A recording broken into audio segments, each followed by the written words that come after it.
Eileen Koff. Welcome, shalom, to Get Organized God's Way. I am so thrilled to be here with you today. I just wanted to let you know that for years I have been on this personal quest to understand how we can live more purposeful and organized lives through the alignment of God's teaching. So what sets me apart is not just my deep-rooted faith, but also my dedication to practical solutions and real life applications. As a certified professional organizer, I have had the privilege of helping countless individuals find harmony between their spiritual lives and their daily routine. And to me, that is the biggest honor God could have ever given me, is to be able to take His word and make that a practical application into my clients' lives. It's so transformative. I'll just explain it this way. So this week was a really special week for me. It was 9/11, and I was living on Long Island at the time. In fact, I've just moved recently to North Carolina in the COVID time in September of 2020. So I haven't been here that long, and I'm still kind of trying to figure my way out here. But on Long Island, when 9/11 hit, my husband was actually there. He was about 3 blocks away from the trade towers, and you can't, well, I'm sure you might be able to imagine just how incredibly difficult that was for me, sitting by the phone and remember, I don't even think it was a cell phone. He had a cell phone, thank goodness, because he traveled and he had an international thing on his phone. So that allowed him to actually call me about 2 hours after the planes hit. So I sat there, and my friends came over because they knew that he worked there. And so they came over to sit with me to see if I had heard from him or if anything had been going on, because he was just 3 weeks away. I mean, 3 blocks away from the trade towers. And when the towers fell, one wouldn't have thought they would have fallen straight down. One would have imagined that they might have fallen to the side or whatever. And only knows what would have happened if that had happened. But they did. They fell straight down. And about 2 hours, I got a phone call from him. And that particular day, he had people from all over the world. They were having an international meeting in his office.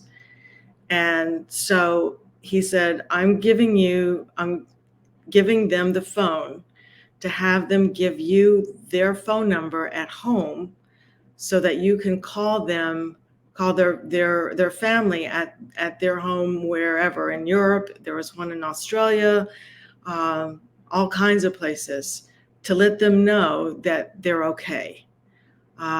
Which was, what a relief.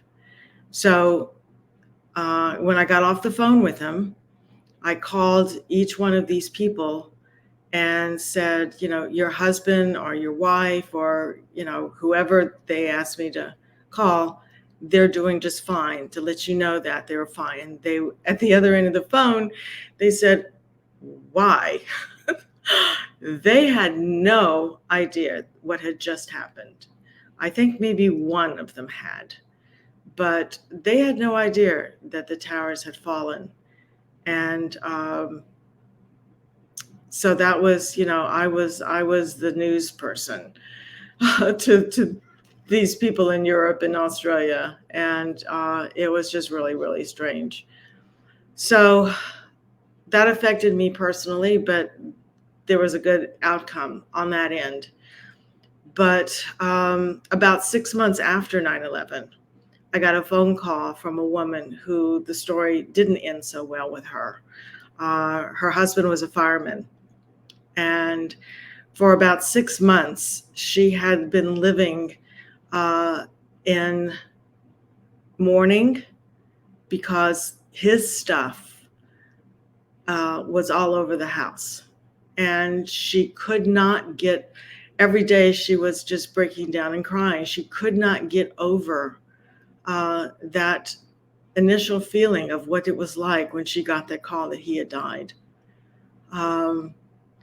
So because the stuff was all over her home, she didn't know what to do with it. Remember, she's still in mourning, and she's, I guess, still in shock a little bit, as would be normal. So she called me up and asked me if I could come help her as a professional organizer, put on my, non-emotional hat, so to speak, and come in and be able to help her decide what to do with all the stuff that was there that was keeping her so depressed and unable to move on with her house. And it's not just her, but it was her family. She had 2 little girls.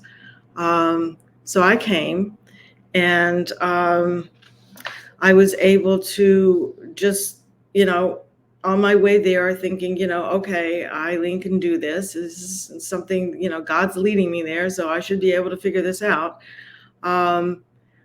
But to say that dealing with these raw emotions that she had, that was incredibly difficult.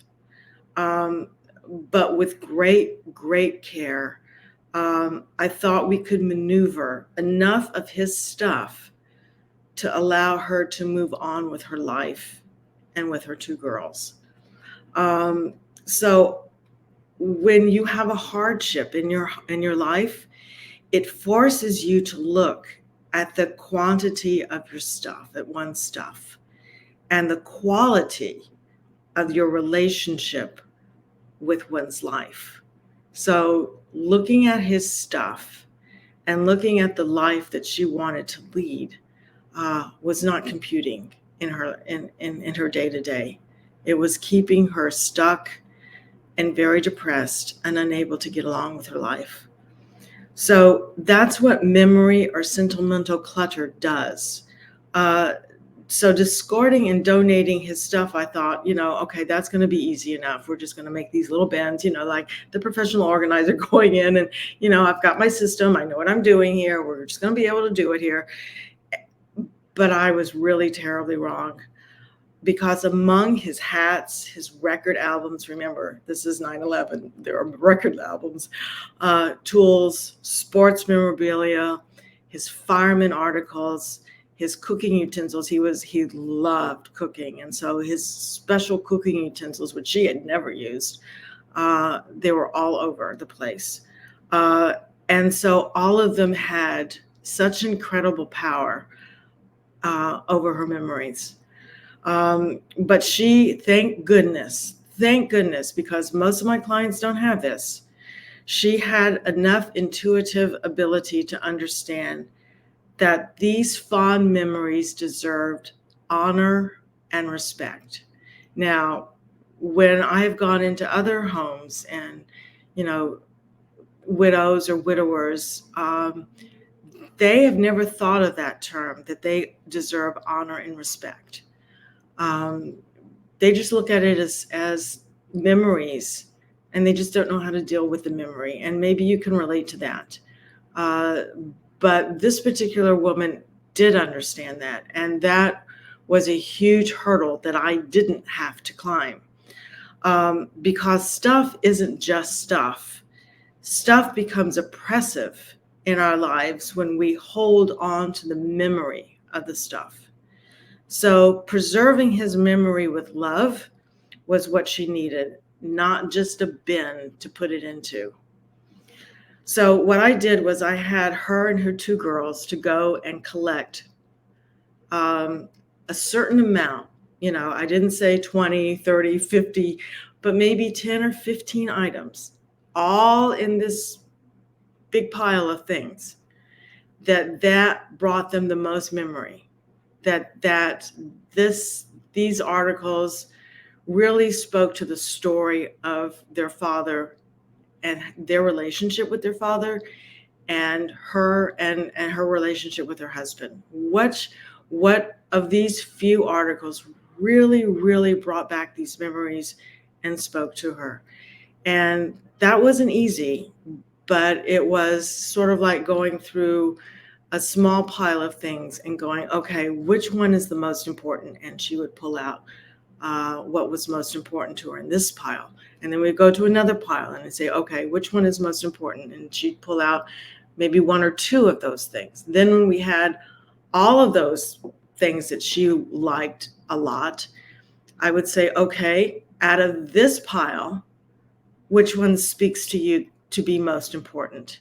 And so she would whittle it down little bit by little bit by little bit by little bit until we really did have just a few of these items. So I did that with her and with her two daughters separately, not together. So she was then, after we went through the piles, and so all of a sudden, all the other stuff outside of the piles that she wanted to keep, she was free. She was free from all of the things that was just really clutter in her life. And she was able to either donate them or send them off to a Goodwill or something, or give it to a friend or something that she could pass on to someone else.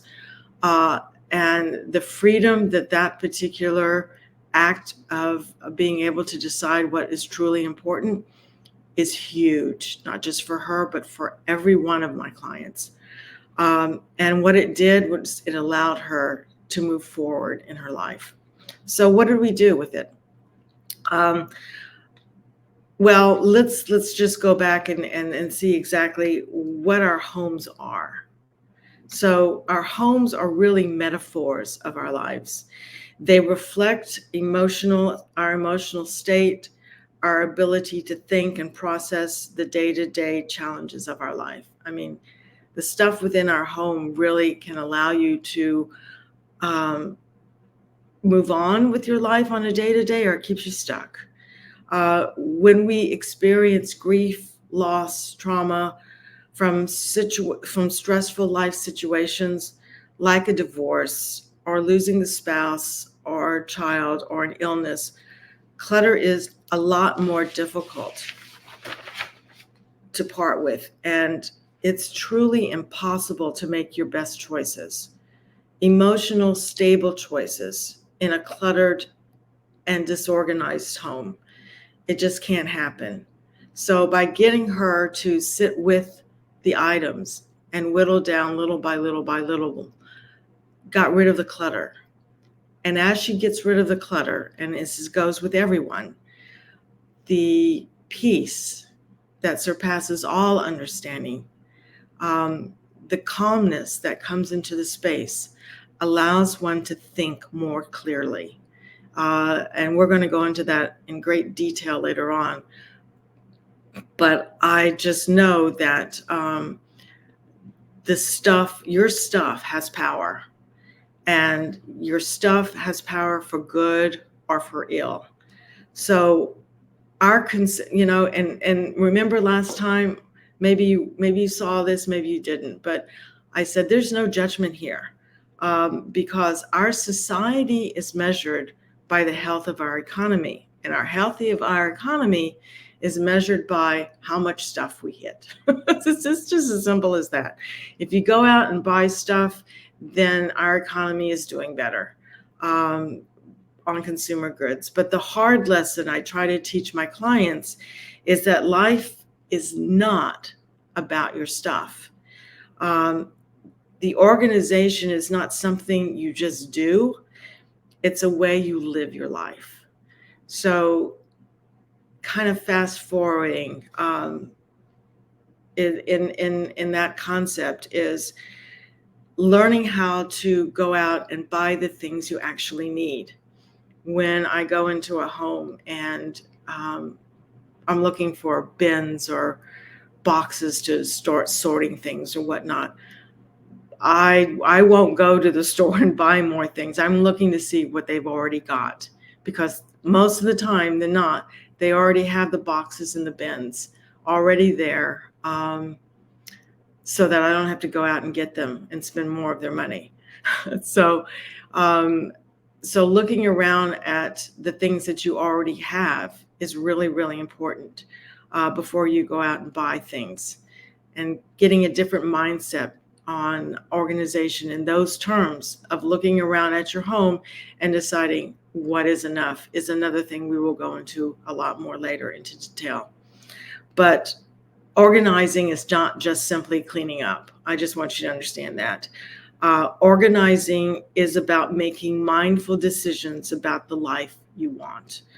And stuff invades your mind, clutter, all too much, because all too much stuff has the ability to invade your thoughts with incredible power. It does. It just invades our day-to-day thinking and our decision making. I'm not sure if I can explain the reason behind all of this, but I know it's true because I hear this almost every day from people seeking release and freedom from the change that their stuff has over them. Very much like this woman who knew that these items in her home was chaining her to her past, was really a bondage. So in describing their clutter situations and conditions, my clients talk about feeling overwhelmed, that they're paralyzed, that they're drowning, or that they're suffocating. Those are the terminologies that my clients use. And it's the one reason that clutter is difficult to get rid of, and why it keeps returning. It's not just one and done, but how come those rabbits keep multiplying over and over and over again, and I can't seem to get it done. If I've done it once, it just keeps returning. So dealing with the stuff by putting them in bins or just straightening up and tidying will just only last for so long. You got to get to the heart of not only what you're having trouble letting go of, but why you can't let go is the key to living your life to the fullest. So what we did with all of his things, you're probably asking me by now, is I says, okay, we're going to take all of these items that you said were the most important, and we're going to make a shadow box out of them. And a shadow box is sort of like, it's not a framing, but it's things that you can actually put things into.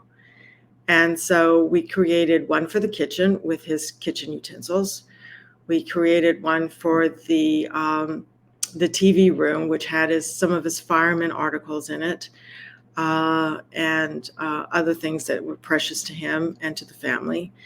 The girls had a box of one of those in their rooms that would remind them when they woke up in the morning about their dad, and when they went to sleep at night about their dad. It would bring them close and keep that memory alive for them, but not suffocating with all the stuff around that they had in the rooms. So there was a great story about 9 months later, after I ended speaking with her and dealing with these shadow boxes and putting them up. I got a call, and she explained that she had met this wonderful man and that she was now engaged. She said, and let me quote, that letting go of the stuff allowed her to let go of the pain of that day. I can't imagine the pain she went through, but the stuff held memory of the pain, as she said. She was then able to move on with her life, knowing that her memory would be forever near them because of the shadow boxes that they created out of love.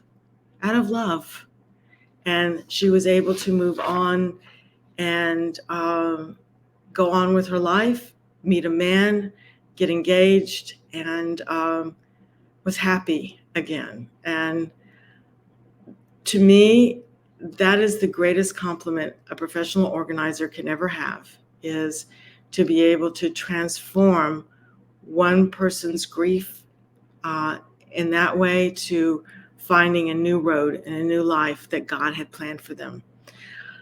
So I now want to take you on this journey, just like this amazing 9/11 widow, out of the context of your stuff and put that stuff into the context of your life.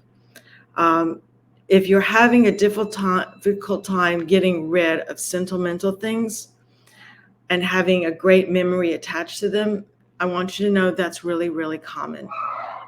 When it's your stuff that's affecting your quality of life and your ability to move on to what you may want to consider getting assistance or honor the memories while letting go. It's hard to do on your own. And that's why she called me. She knew that there was a reason she needed to have someone come in with a different set of eyes and to do this. So suddenly, instead of making decisions about stuff based on price or availability, or your decisions need to be based on the stuff, based on the life you want to live. And that's what a professional organizer can do. It can separate the stuff of that's just clutter from the stuff that you want as in your life going ahead. And that takes what we call a body doubling. It takes someone to come alongside of you to look at things with fresh and clear eyes that maybe you hadn't thought of before. So this particular 9/11 story was so impressed into my heart that I needed to write a chapter in my Bible study, Get Organized His Way. I didn't use her story per se in the study because it's God's way, not Eileen's way. And so what I did was I looked at what God has to say about our treasures, about the things that we say are important to us, and how we treasure and honor and respect those things. So simply put, as a professional organizer, we are dedicated to helping people and organizations bring order and efficiency into their lives. Many people know others that are naturally organized. And one of the mistakes is that these well-intended organized people seek out these people that maybe need their help and help them. But that's not always a great idea. Having a friend or a family member come over to the help and help you, as a body double and help you decide what's important to keep and not keep, doesn't always get the job done. And why? Because as a professional organizer, we have a terminology called TOS. TOS stands for transference of skills.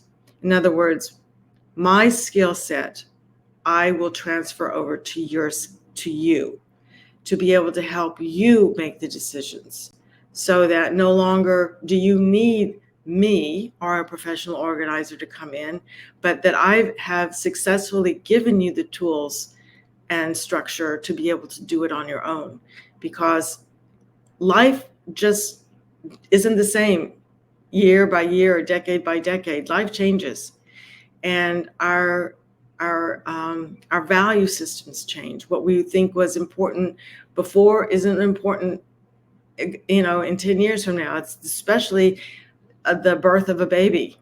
Before you had a baby, your life is like way different than when you have a new baby, and your whole thought process has changed. So what you want to keep and what you don't want to keep becomes very different. So by having someone transfer their skill set over to you is probably a really good idea, instead of just getting a family member to come in to help you. So that's what a professional organizer does. We will help you according to how you learn.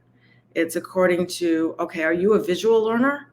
Do you learn best? And most of my clients are this way. They learn best by seeing. If they can see something, they can figure it out. A lot of my clients are what we call auditorial learners. They learn things by hearing things. In other words, podcasts are really, really important now because, A, you're hearing it. You're not seeing it. You're not doing it. You're listening. And listening skills is really important. So are my clients visual Are they auditorial?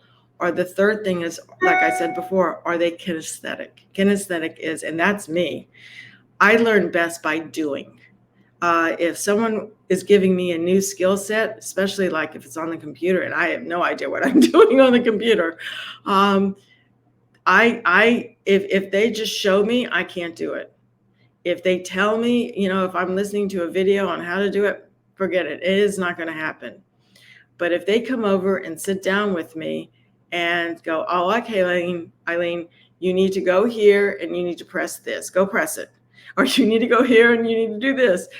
I can learn it. I can actually get it because I'm actually doing it. That's what kinesthetic means, by touching it and actually doing the process. And so many times our clients will be a multiple of those. They're not just one, they may be multiples of, but they always have one that's a dominant. Visual may have a visual and kinesthetic, or they may have a visual and an auditorial. My son Evan is a visual and auditorial. It took him forever to be able to read his schoolwork. But if there was a book or there was something that he was needing to read, I would go get the tape. Remember, it was a long time ago. I would go get the tape and have him listen to the book as he was reading it. And so those two sensory things really, really help in learning how to do a new skill set. So that's what a professional organizer does. We sit there and we figure out how to best transference our skills to you by which way do you learn the best. So I like the idea. Let me go through some of these notes here about a little bit about how a professional organizer works each time that I come and I speak with you. But what I really wanted to get into today is treasures and how important our treasures are in our life.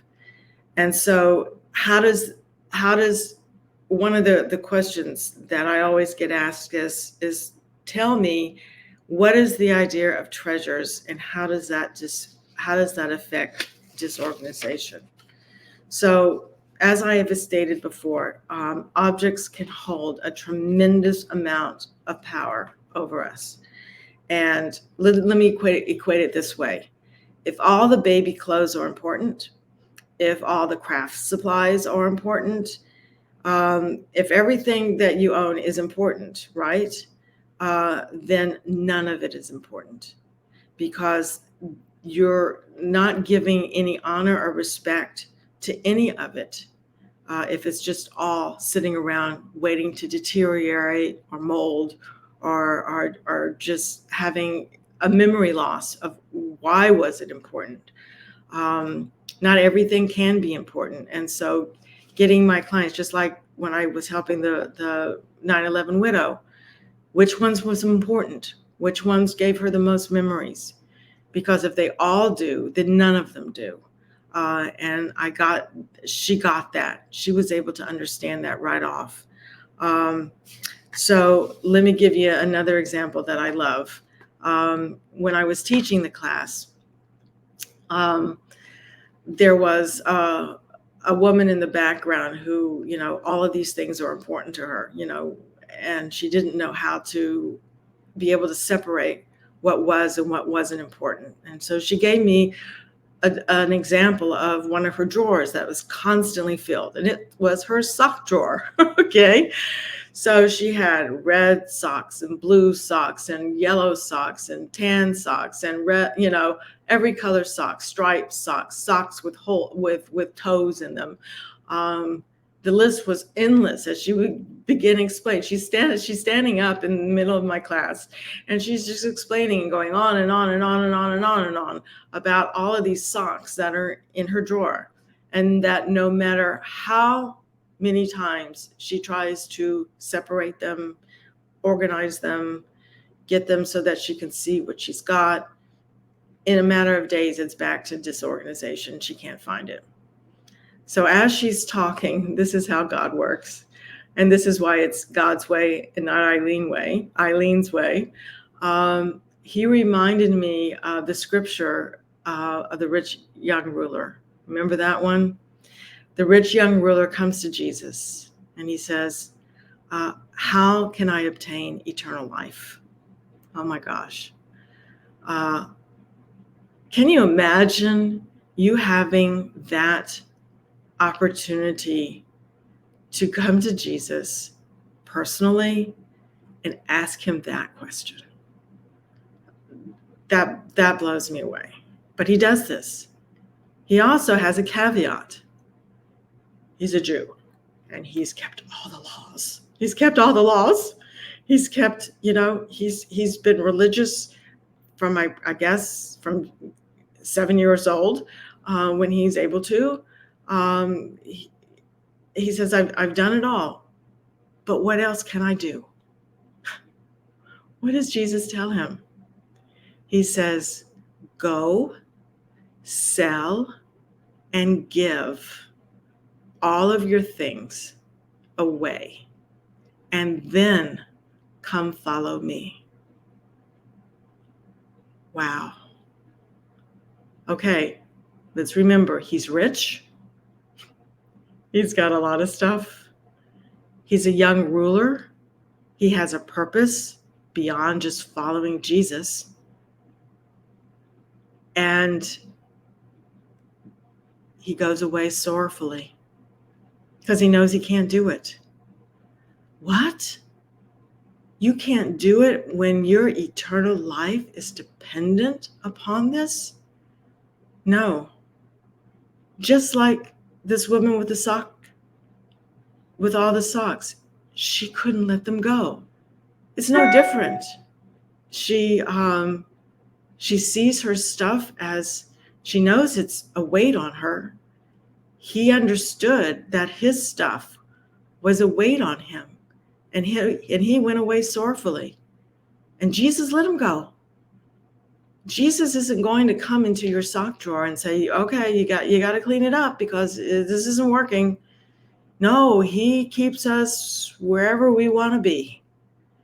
And it's not until we make that decision to say, okay, enough is enough.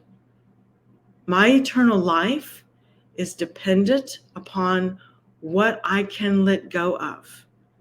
And remember last time I spoke a little bit about when our environment is in an organized way, there's less chaos. There's peace that surpasses all understanding that comes into our home, that we can hear his still small voice ever so more loudly because the stuff isn't screaming at us. It's the same way with her socks. They were screaming at her. It's the same way with the rich young ruler's stuff. It was screaming at him. There's no way you're going to be able to hear his still small voice when the scream of stuff is competing with his. So he let him go away sorrowfully. He will let you continue on your life sorrowfully. But it is my job as a professional organizer to, again, hold up the stop sign and say, let's stop, let's look and see, what does God have to say about leading an orderly life, and how transformative when you get that, when you understand his world, which is order. Remember Genesis 1:1. You were able to separate the light from the darkness, from the order from the chaos. And when his world is in order and your world is in chaos, then your world is not of God, just frankly speaking. So I also love what God has to say about order in what we treasure. In Luke 16, verses 10 through 12, he says, who can be trusted with little can be trusted with much. All right. So what are our true riches? All right. There's been a lot written on this. In fact, on page 39 in my study, Get Organized God's Way. I'm going to read to you what Rick Warren from, I'm sure all of you have read A Purpose-Driven Life, like from way back when. And this is what he says. He says, we never really own anything during our brief stay on earth. God just loans the earth to us while we're here. It was God's property before you arrived, and it's God will loan it to someone else after you die. You just get to enjoy it for a while. So basically, what Luke is saying in chapter 16, verses 10 through 12, is that God has given you A, B, and C, and D. Can he trust you with A, B, C, and D? Or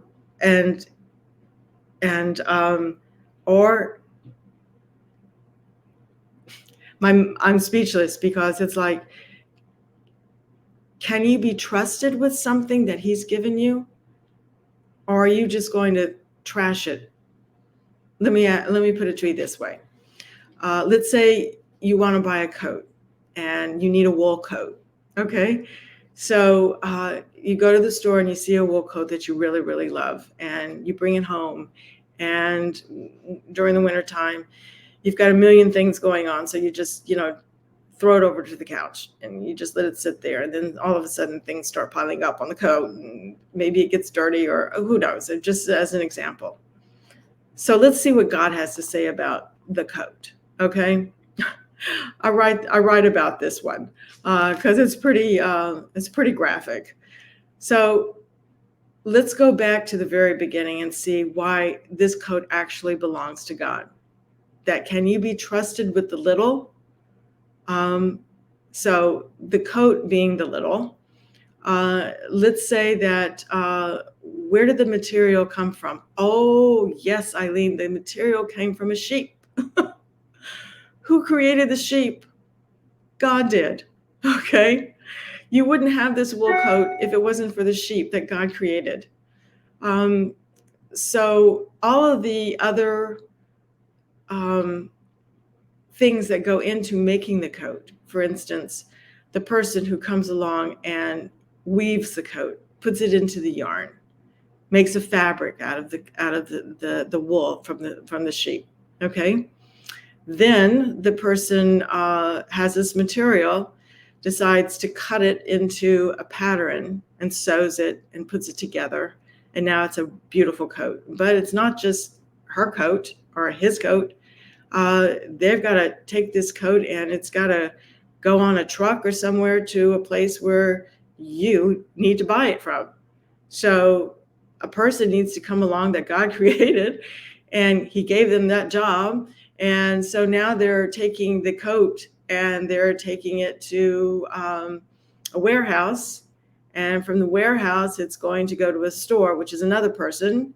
And from the store, it's going to another person, from the truck to putting it up on the racks. And then you get to come along and buy the coat with the money that you've either made because God gave you the job, or your spouse who God gave them a job. And you see, God's in this picture from the very beginning, from the sheep to where you get the coat in your hand. And he made it. And so when we begin to look at our stuff, as Rick Warren does, it's all his property.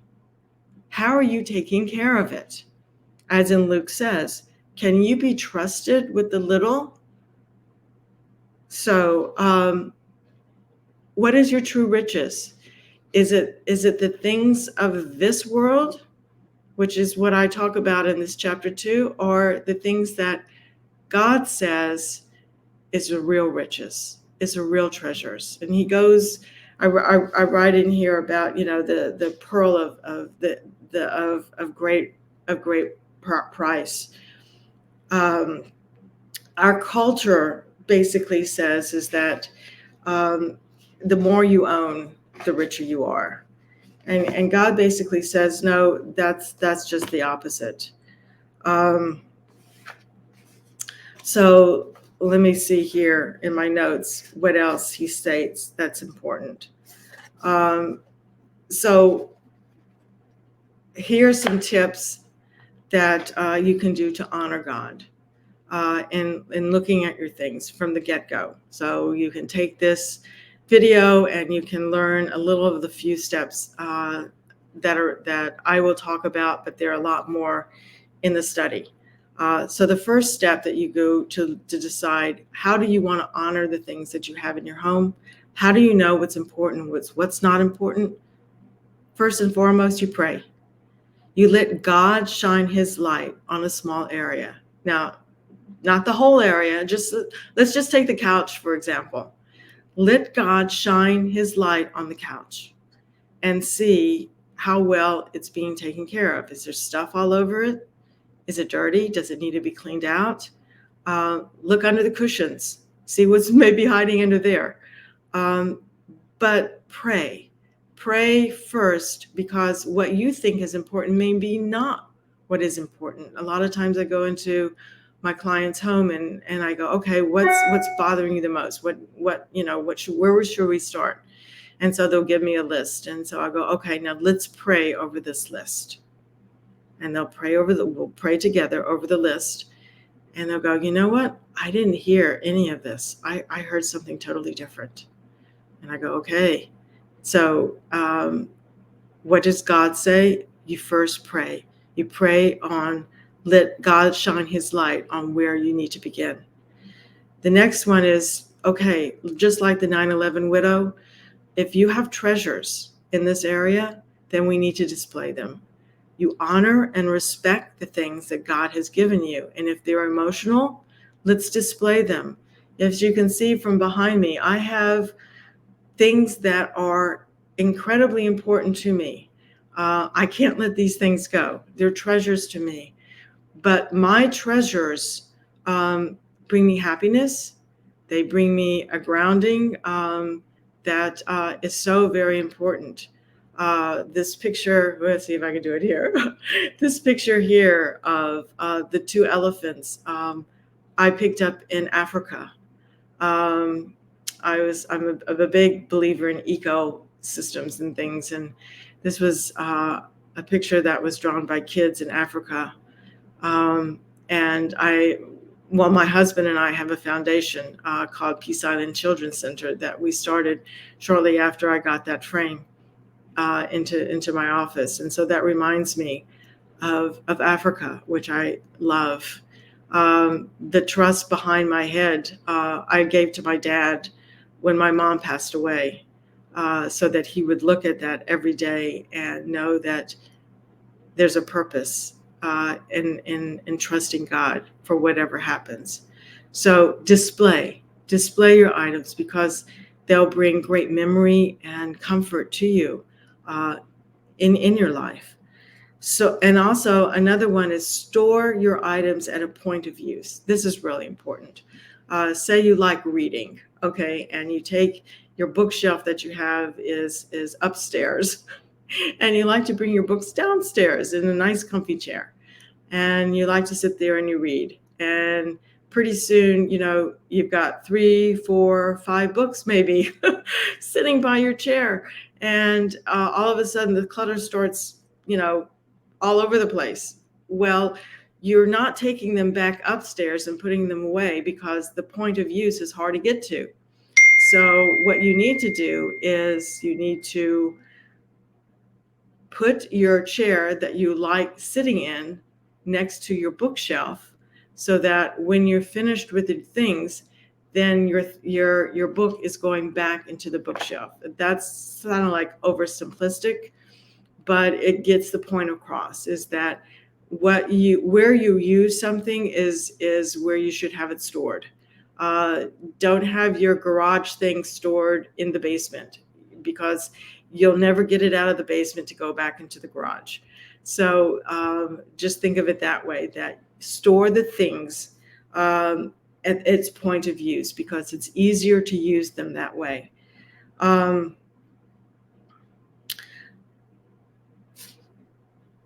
So I want to read to you, while we still have a little bit of time left, I want to read to you on page 40, I believe it's 43, Barbara's story on assessing material possessions in this chapter and get organized God's way. And I just felt that this was such a great testimony and that you will be able to relate to what she says. She says, after reading the treasure chapter, which is what this is, I came to realize what a treasure my home is. Thank you. My elderly father lived with my husband and me for the last 2 years of his life. It was a very hard time for us as we cared for him around the clock. Life just seemed to stop, but I wouldn't change a thing because it brought me to a new phase in the Lord. A few months after my father's passing, we decided to do some redecorating. The house had become a hospital, and we wanted to make it our own again. We hired an interior decorator, and all the purchases made and work done reflected who we were today. Each piece had a placement in our home of value, each piece had a place in our home is of value and in my heart. So that's sort of like how I just explained the pictures behind me. But what is truly amazing is that if you came into my home, you would never think I needed organizing. Everything looks very neat and orderly. However, don't open a closet, a drawer, or a cabinet. I've spent most of my life cleaning out, reorganizing, and getting spaces to look good, only to have the cycle repeat itself over and over again because I hadn't changed my ways. And now that I see God's way, it's what makes the difference. I have to ask God to go into every area of my heart, even the places I don't know about, and to give him free access to clean it all out so that he can be on the throne in my heart. And look where he has brought me, to all the stuff and clutter behind the closed doors and cabinets.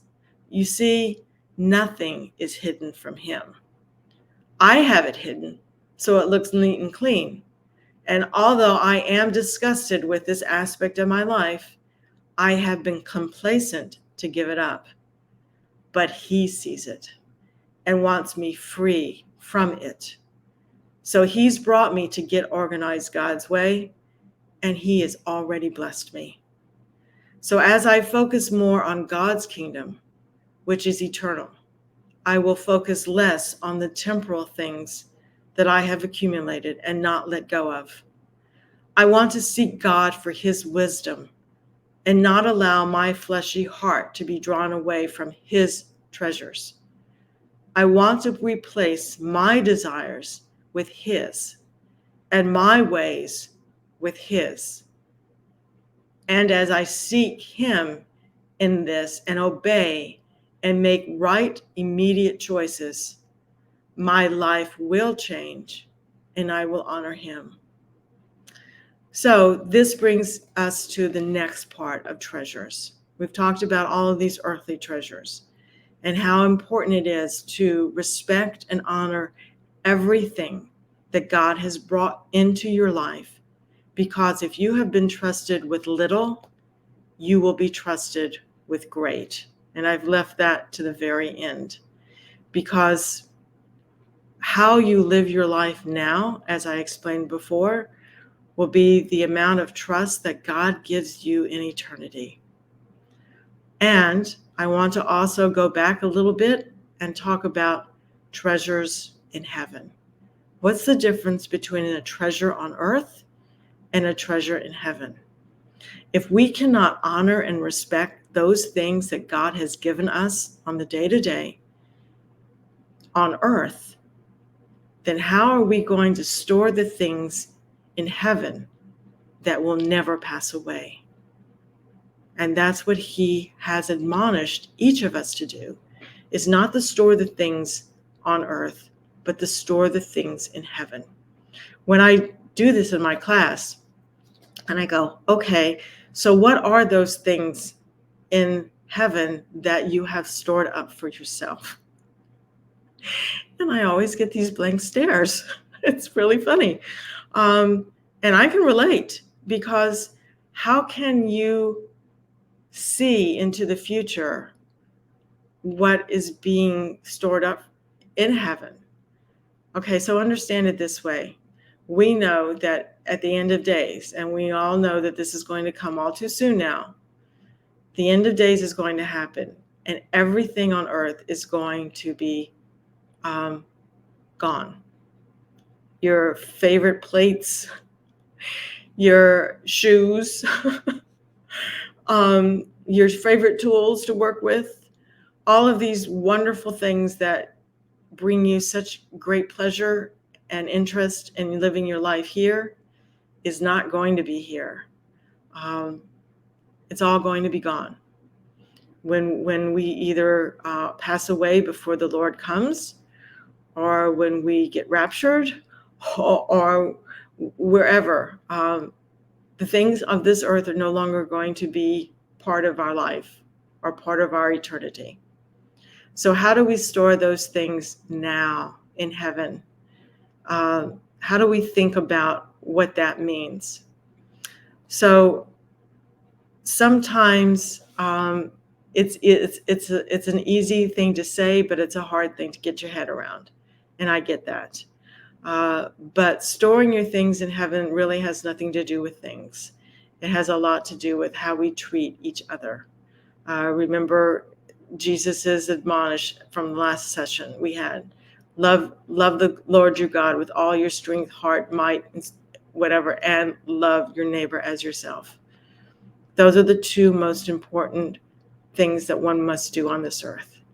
So love the Lord, learn to respect and honor the things that he has given you to bless you with on this earth. But it's not just you that needs to be blessed with, it's others that you need to bless others with it. So if you are no longer using the things that he has blessed you, bless others with the things that he's given you. There is, when I set up my bins, when I'm helping a client, the world says, okay, put it into the donate bin. And I go, let's change the vernacular on that one. Let's not call it a donate bin. Let's call it a blessing bin. Oh, that makes a big difference. Because if you know that you're going to bless someone with something, you're much more easily able to let it go than to keep it. And when you bless someone, you are actually storing up your treasure in heaven in many, many different ways. So if you have an idea of what storing your treasure up in heaven looks like for you in helping other people, in leading others to Christ, to making people like what I'm doing now, letting them know the practical application of Christ's word in their life is huge. It's how I'm storing up my treasures in heaven, is by having Mark Smith allow me to do this, to bring this word to you, so that your treasures in heaven will be accumulating there and not here on earth where it's going to be destroyed. So I think that that ends my part of the session for today. But I noticed that I still have a few minutes left, and I don't want to get off before I'm done. So the things that I decided to do, if I had the time, was to maybe give you a little taste of some of the questions that I get asked when I am organizing. And let me just read you a couple of things that maybe will be helpful to you as well. If you have questions that you would like for me to answer, then don't hesitate to go to eileenkoff@gmail.com and send me an email and ask me any question. And I can use that in part of the kinds of things that I do on this time that I'm with you. So I like this one. How do you help your clients make their, and this kind of goes back to what she was saying, how Barbara was saying it. How do you help your clients make their clutter transformations permanent and not temporary fixes? So in the study, Get Organized God's Way, I have a chapter called Taking the Land. It's a Joshua approach. And when God went to Joshua, he said, I'm going to give you the land. Okay, I'm going to give it all to you, but not in one day. You're going to have to fight this. So we will. So what you do in taking the land, just like he gave to Joshua, is that you take the land little by little, day by day, not in a very a quick way. Organization is not about something you do. Organizing is about how you live. So by doing it slowly, taking little things day by day, maybe taking a small little area, maybe the top of your dresser or your desk, and doing just that. That way it becomes more permanent. It doesn't become something that's just a temporary fix. Just do one drawer and look at it and decide that's enough. Well, thank you for being and sharing this time with me. Again, my name is Eileen Koff. I look forward to seeing you next week on Get Organized God's Way.